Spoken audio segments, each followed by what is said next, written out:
قشرهای مختلف مردم و فعالان مدنی در انگلیس در پی تصویب قانون جدید دولت این کشور ضد پناهجویان بار دیگر برابر وزارت کشور انگلیس تجمع اعتراضی برگزار کردند.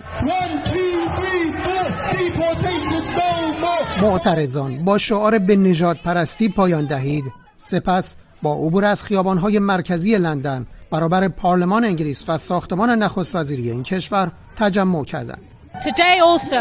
امروز اینجاییم برای همراهی با جنبش جان سیاهان مهم است. همچنین حمایت از پناهجویان. می‌بینیم که مردم فریاد می‌زنند دولت بریتانیا، پلیس بریتانیا و حزب حاکم در این کشور چگونه به صورت ساختاری رفتار نژاد پرستانه دارند. شرکت کنندگان در این تظاهرات رفتار دوگانه دولت با پناهجویان اوکراینی و پناهجویان کشورهای آسیایی و آفریقایی را مصداق نژاد پرستی ساختاری در این کشور دانستند.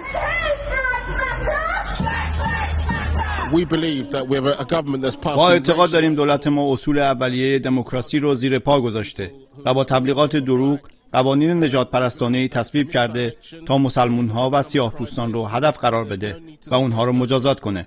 دولت ما با نام دموکراسی در کشورها جنگ به راه میاندازه، اما همزمان اصول اولیه دموکراسی رو برای اقلیت‌ها در این کشور نقض میکنه. این دورویی و نفاق سیاسیه.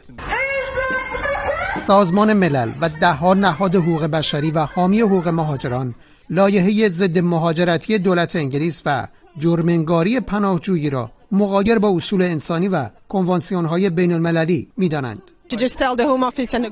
اومدیم به وزیر کشور و دولت بگیم باید به رفتار غیر انسانی و مجرم دانستن پناهجویان پایان بده. دولت تلاش میکنه پناهجویی رو کاری شیطانی جلوه بده. ما میگیم اونهایی که جنگ ها را به راه انداختن و موجب آوارگی مردم شدن رفتار شیطانی دارند.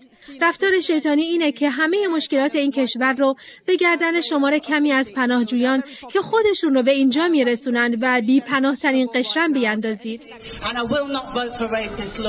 به گفته معترضان دولت انگلیس در حالی سخت گیرانه ترین قوانین مهاجرتی رو علیه پناهجویان به تصویب رسونده که در همه جنگ های 30 سال اخیر که میلیون ها آواره بر جای گذاشته نقش مؤثری داشته. مجتبی قاسم‌زاده، خبرگزاری صدا و سیما، لندن.